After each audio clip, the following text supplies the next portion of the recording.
Isang kasalan, isang simpleng insidente, at isang bisita na hindi na kailanman nakauwi.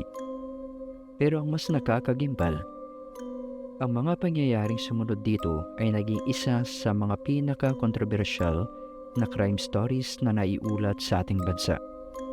Ito ang kwento ni Benji Ganoy.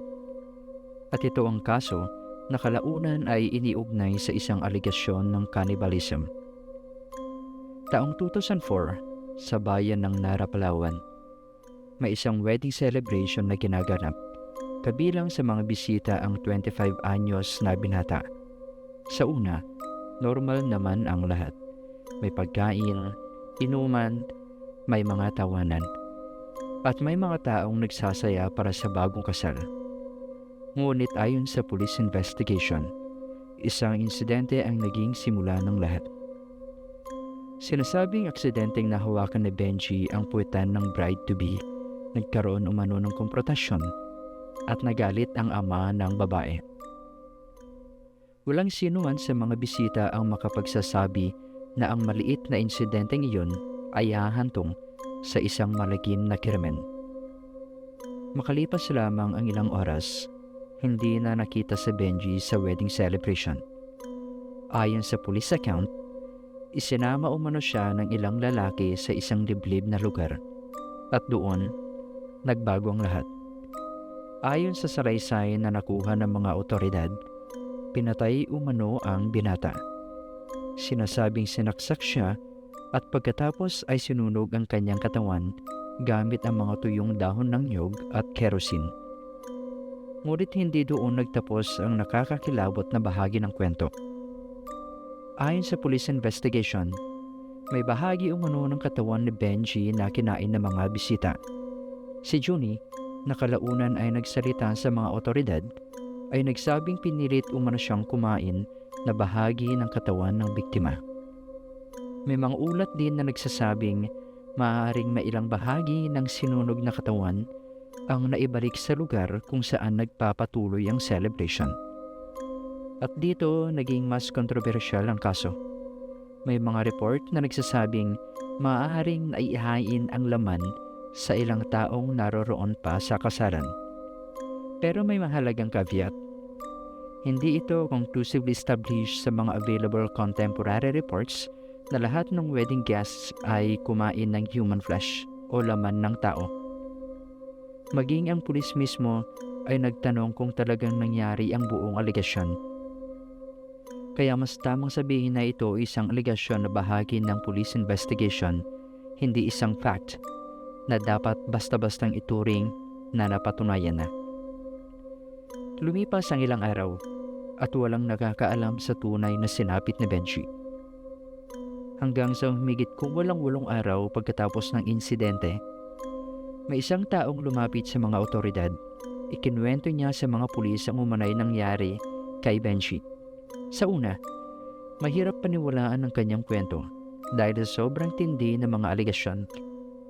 Pero nagpasya ang mga otoridad na siyasatin ito. Nagsimula ang search operation.